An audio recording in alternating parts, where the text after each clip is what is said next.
Қызылорда қаласы номер 268 мектеп-лицейінің 3-Ә сынып оқушысы Жұбатыр Малика. Абай Құнанбаевтың 18-ші қара сөзі. Адам баласына жыртықсыз, кірсіз, сыпайы киініп, һәм ол киімін былғап, бұлжыратып кимей таза кимек дұрысыз. Ләкин өзділігіне артық киінбек, не киімі артық болмаса да, көңіліне қуат тұтып, тым айналдырмақ кербездің ісі.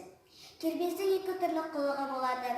Бірі бет пішінін, сақал мұртын, мүшесін, жүріс-тұрысын, қас-қабағын қолдан түзеп, шынтағын көтеріп, қолын тарақта бәуре болмақ.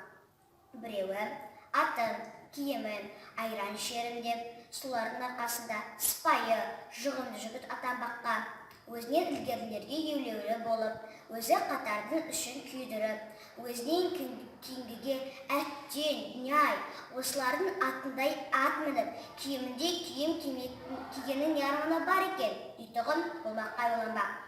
Мұның бәрі масқаралық, ақымақтық, мұны адам бір ойламасын, егер де бір ойласа, қайта адам болмағы қиын іс. Кербез дегенді осындай керден немеден безінден деген сөзге ұқсатамын. Тегінде адам баласынан ақыл, ғылым, ар, мінез деген нәрселермен озбақ.